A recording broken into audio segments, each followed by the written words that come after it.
Représentant du Premier ministre, Monsieur le directeur de l'école de maintien de la paix, cher ami colonel Sangaré, bientôt vous serez promu général en sautant le grade de major.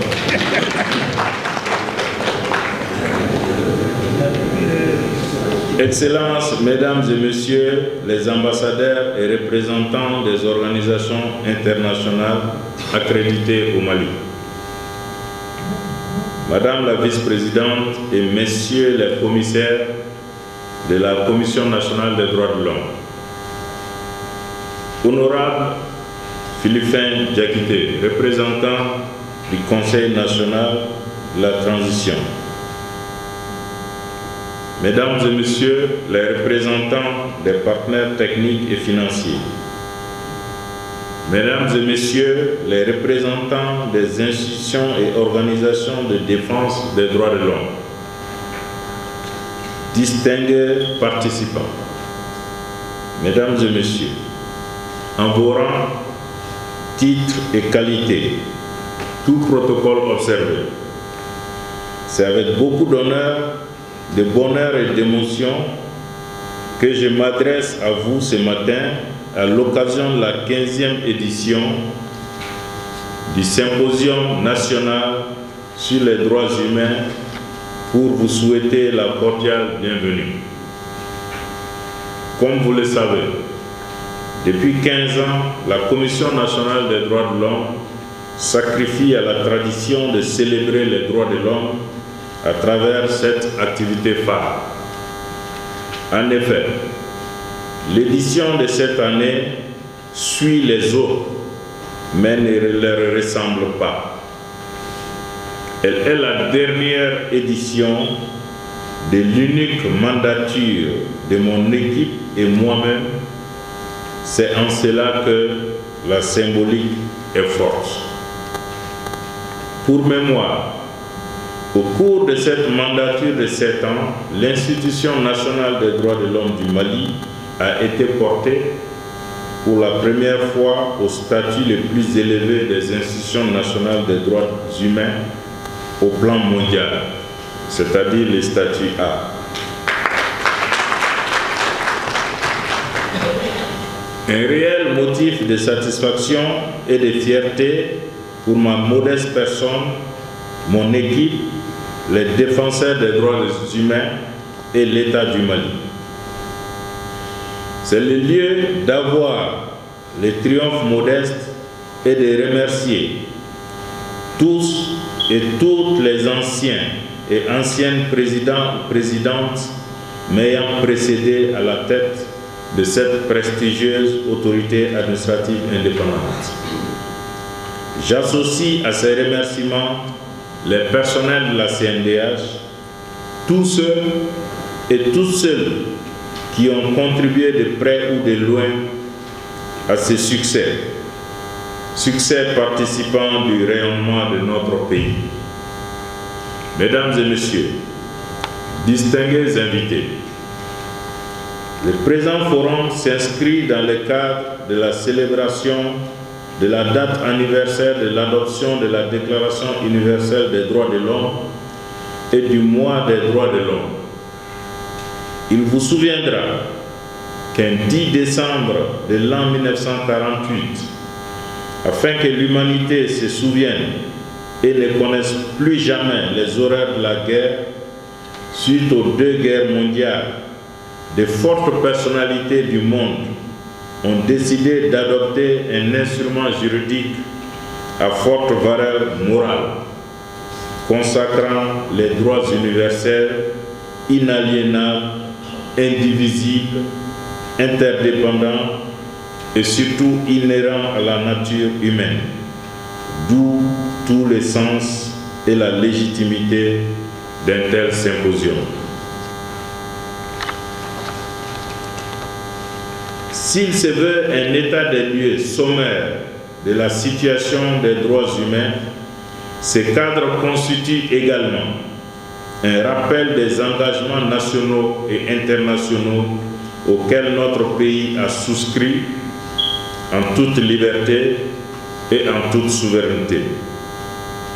De même, il se veut un espace de rassemblement des institutions et organisations de défense des droits humains en vue d'une synergie d'action et les liens de bonne collaboration au service d'une seule cause. Cette cause noble n'est rien d'autre que celle de la promotion et de la protection de la dignité humaine. Mesdames et messieurs, permettez-moi d'exprimer toute la gratitude de l'Institution nationale des droits de l'homme à votre endroit pour avoir fait le déplacement malgré vos agendas que nous avons chargés. Votre présence témoigne en faveur de votre attachement au respect des droits inhérents à la qualité d'être humain et votre engagement à les défendre. Distingués invités, contrairement à certains clichés, les droits de l'homme ou droits humains ne sont point une importation, encore moins une invention occidentale. Notre pays est précurseur en la matière à travers l'une des sources importantes de ces valeurs universelles, à savoir la Charte de Kourou-Kanfouga de 1236. Vous aurez compris, cet instrument juridique est bien antérieur à la Déclaration universelle des droits de l'homme qui date du 10 décembre 1948. Mesdames et messieurs, notre pays peut donc être cité, à défaut d'être la patrie, parmi les patries des droits humains. Est-il besoin de rappeler que les droits humains ne sont pas une œuvre de charité que l'État accorde à une personne résidant sur le territoire national? Leur respect demeure une obligation en tout temps, en tout lieu et en toutes circonstances, conformément à la réglementation à la charge de l'État. Ce dernier doit donc respecter lui-même et faire respecter par les autres les droits humains. Dans la même veine, l'État doit lutter contre toute forme d'impunité en luttant contre les abus et violations des droits de l'homme, quels qu'en soient les auteurs, les lieux et le moment de commission. J'en rappelle donc à l'élargissement et l'amplification de la lutte contre l'impunité. Toutefois, une lutte contre l'impunité ne peut être efficace que lorsqu'elle est mise en œuvre par une justice indépendante, performante, impartiale, dotée de moyens adéquats et s'élevant au-dessus des contingences politiques. Quid du décernement systématique des mandats de dépôt contribuant au surpeuplement des maisons d'arrêt?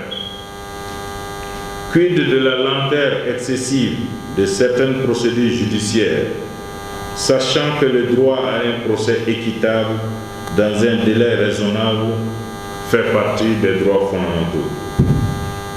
Ainsi, invitons-nous les autorités judiciaires à un meilleur respect de la présomption d'innocence telle que prescrit par le Code de procédure pénale, la liberté étant le principe, la détention l'exception.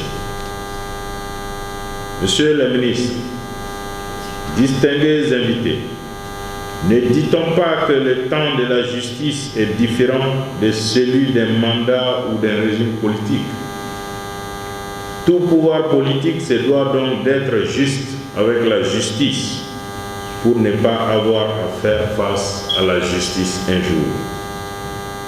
Sans cette posture, il serait difficile, voire impossible pour la justice d'échapper à l'arbitraire et à l'instrumentalisation. Sans cette posture, l'injustice continuera d'être la mère de tous les maux, minant notre société au détriment de la sécurité, du développement et de la paix. Sans cette posture encore, aucune paix durable n'est possible. Comme le disait Aung San Suu Kyi, la paix, ce n'est pas seulement mettre fin à la violence ou à la guerre, mais c'est aussi à tous les autres facteurs qui menacent la paix, comme la discrimination, l'inégalité, la pauvreté. Mesdames et messieurs, chers participants, la CNDH salue les efforts du gouvernement pour la protection des droits de l'homme malgré le contexte sécuritaire volatile. Aussi, voudrais saluer les efforts des autorités dans l'accompagnement de l'Institution nationale des droits de l'homme, dans l'accompagnement du mécanisme national de prévention de la torture et dans l'accompagnement du mécanisme de protection des défenseurs des droits de l'homme. Je veux parler de la Commission nationale des droits de l'homme qui regroupe tous ces mécanismes. La CNDH alors, désormais auréolée du statut A. Processus d'acquisition duquel statut le gouvernement a participé pleinement. Distingués invités, la CNDH se veut la sentinelle que la loi charge non seulement de veiller au respect des droits humains, mais également de conseiller l'État en vue d'un meilleur respect et une meilleure protection des mêmes droits. Sous l'un des serments les plus solennels prêtés devant la Cour suprême, les commissaires de la CNDH s'acquittent de ce sacerdoce avec impartialité, professionnalisme et objectivité. Cette objectivité nous engage donc à reconnaître les efforts déployés par les autorités dans notre fonctionnement régulier, sans occulter les défis. Cela se traduit du reste clairement dans nos rapports annuels. C'est ainsi que, jusqu'à preuve du contraire, nous saluons le respect de l'indépendance de la CNDH par les autorités, en ce sens que nous ne recevons d'instructions dans la mise en œuvre de notre mandat de la part des autorités. Je dis bien jusqu'à preuve du contraire. Nous nous réjouissons également du respect régulier par l'organe législatif de la disposition légale recommandant à la CNDH de présenter son rapport annuel sur la situation des droits humains au Mali en séance plénière de l'Assemblée nationale. Cet exercice suscite de plus en plus beaucoup d'intérêt auprès des membres du CNT. Il provoque parfois la passion autour de certaines questions, pourtant simples, mais incomprises. Nous avons tiré donc les enseignements nécessaires en envisageant les renforcements des capacités des parlementaires sur la problématique des droits de l'homme et surtout sur le renforcement des campagnes de sensibilisation et d'information. À cet effet, je tiens à saluer le président de cet organe, le colonel Malik Diaw, pour avoir solennellement exprimé son soutien à la CNDH et pour l'avoir encouragé à continuer le travail noble de défense des droits humains lors de la dernière présentation de notre rapport annuel de 2022. Ce message symbolique et fort du président de l'organe législatif constitue, si besoin en était, un acquis sur le registre de la promotion des droits humains. Dans le même cadre, Les communiqués officiels des forces armées et de sécurité ne manquent de rappeler l'obligation de respecter les droits de l'homme et le droit international humanitaire et annoncent souvent l'ouverture d'enquêtes en cas d'allégation de violation ou d'abus des droits humains, même si les résultats des dites enquêtes ne sont souvent ni connus ni publiés. Sont à saluer, entre autres, les nombreuses initiatives du ministre de la Justice et des Droits de l'Homme, garde des Sceaux, et du ministre en charge de la Sécurité, visant à faciliter la collaboration entre la CNDH et les services relevant de leurs départements respectifs. Cette collaboration contribue grandement à un meilleur respect des droits de l'homme, notamment les droits des personnes vulnérables.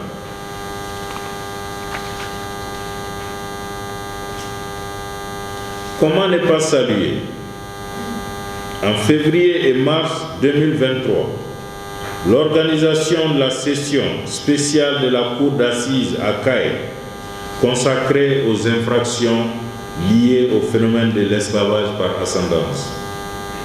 Comment ne pas saluer la relecture du Code pénal, du Code de procédure pénale et du Code de justice militaire en cours, prenant en compte les violences faites aux femmes, les violences basées sur le genre et la question de l'esclavage. J'ose espérer que ces réformes seront menées à bien dans les meilleurs délais. Mesdames et messieurs, distingués invités, chers participants, je dois cependant rappeler à votre attention que des difficultés continuent de subsister quant à l'accès libre de la CNDH à certains lieux de privation de liberté, notamment au centre de notre pays, singulièrement certaines brigades de gendarmerie dans la région de Mopti. Ces genres d'entraves et d'obstacles sont de nature à contrarier l'exercice efficace du mandat légal de l'Institution nationale des droits de l'homme. Distingués invités, notre pays est confronté depuis une décennie à une crise multidimensionnelle d'une rare violence. Elle s'accompagne, hélas, d'atteintes au droit à la vie, à l'intégrité physique, à la sécurité.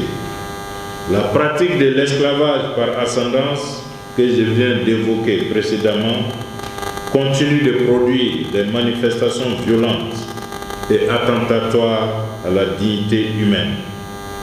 Toutes choses qui perdurent dans notre pays, avec une persistance dans la région de Caire, Kita, Nyoro et Nara. Les droits à la santé, à l'éducation, à la culture ne sont pas en reste en termes d'abus et d'atteintes.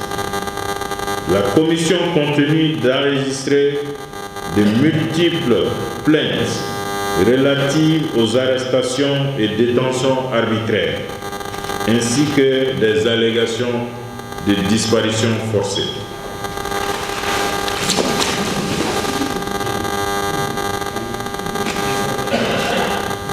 Des allégations d'atteinte à la présomption d'innocence, à la liberté d'expression et d'opinion sont également notifiées et dénoncées à l'Institution nationale des droits humains. Il en est de même des plaintes relatives aux atteintes au droit à la vie privée, au secret de la correspondance, un droit constitutionnel qu'il faut rappeler, mais aussi de nombreuses atteintes aux données à caractère personnel. Distingués invités, la mission de maintien de la paix de l'ONU au Mali, la MINUSMA, achèvera son retrait à la fin de ce mois, à la demande du gouvernement en application de la résolution 2690 du Conseil de sécurité. Nous saluons l'étroite collaboration entre la mission et notre institution, conformément à notre loi de création. Nous saluons également son esprit de collaboration avec les organisations de défense des droits de l'homme qui ont, durant 10 ans, bénéficié de son assistance dans les domaines pertinents du monitoring et des investigations en matière de droits humains, mais également de son accompagnement holistique, appréciable, malgré la persistance de certains droits n'ayant pu être adressés à cause de la nature du mandat de la mission. Nous lançons un appel pressant aux Nations Unies, à l'Union africaine, à la CEDEAO et aux organisations internationales dont le Mali est partie, à continuer de soutenir notre pays malgré le départ de la mission onusienne. La protection des civils, l'assistance aux vulnérabilités et la protection des droits de l'homme doivent demeurer au profit des populations, conformément à l'un des objectifs majeurs de toutes les organisations internationales que je viens de citer, à savoir l'objectif de promotion des droits humains. Il convient de reconnaître que malgré leur résilience, les populations continuent d'être victimes de violations et d'abus des droits humains. Elles restent toujours particulièrement exposées aux mêmes violations. Le nombre élevé des personnes déplacées internes et des réfugiés en est une illustration. Mesdames et messieurs, nous devons également signaler la surpopulation carcérale, la corruption en milieu carcéral, les mauvaises conditions d'hygiène, l'absence d'infirmerie dans la plupart des maisons d'arrêt de notre pays. Cet état de fait continue de préoccuper gravement la CNDH. De même, nous sommes saisis des cas de traitement inhumain ou dégradant, y compris des cas de torture dans certains lieux de privation de liberté, y compris ceux qualifiés de non conventionnels. Mesdames et messieurs, je me dois de rappeler que le massacre des civils en période de conflit peut être constitutif de crimes internationaux imprescriptibles. La justice doit sévir et nous vous invitons à être en première ligne et à y demeurer si vous y êtes déjà.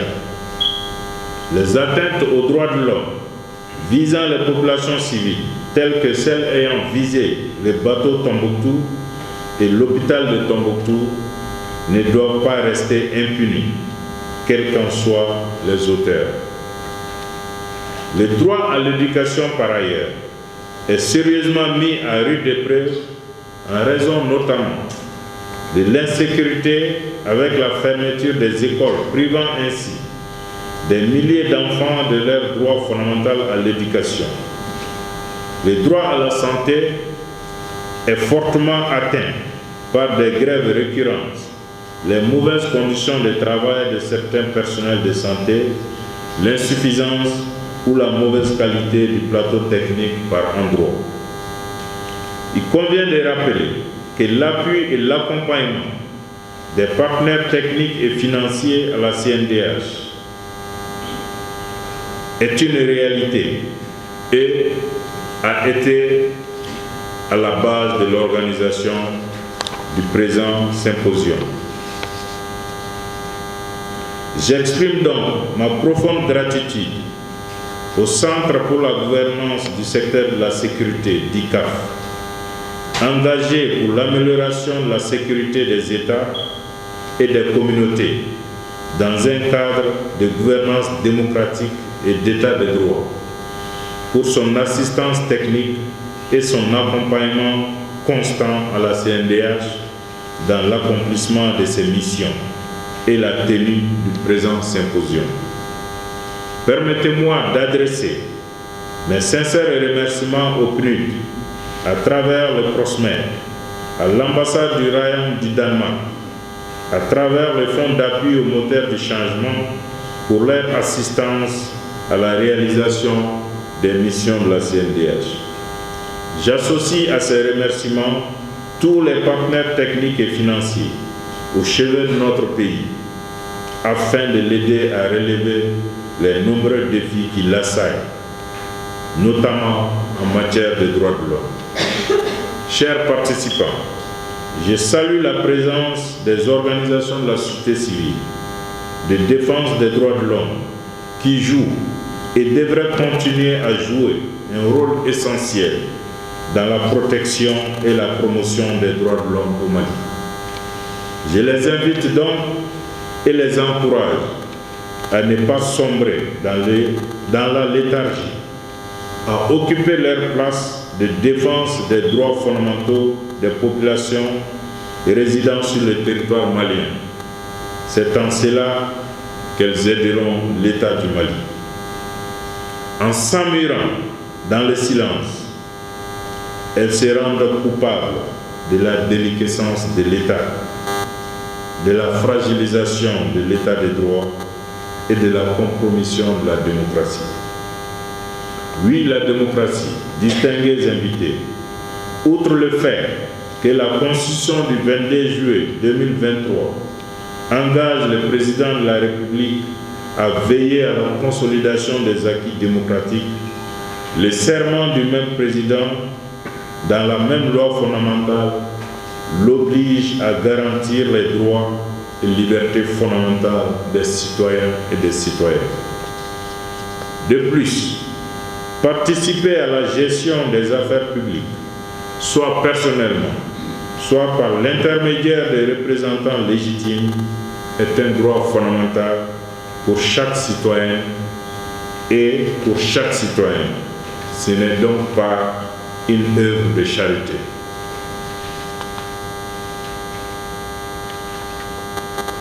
C'est le lieu d'inviter les experts de divers ordres, de prodiguer des conseils avisés aux autorités dans leur domaine de compétences respectifs.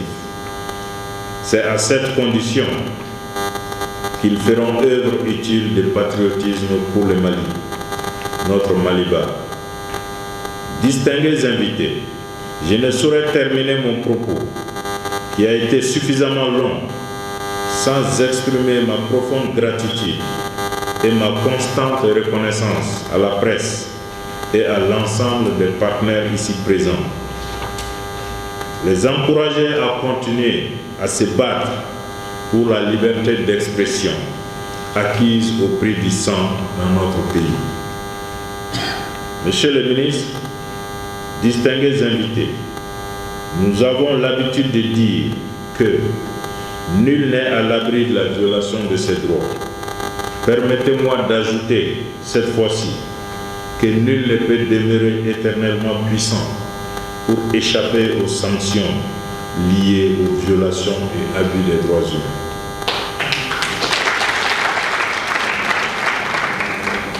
Un petit regard rétrospectif dans l'histoire récente de notre pays achèvera de nous en convaincre.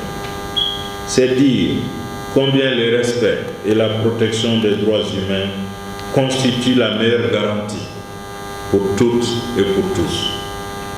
Pour la Commission nationale des droits de l'homme, la protection des droits de l'homme est une responsabilité partagée.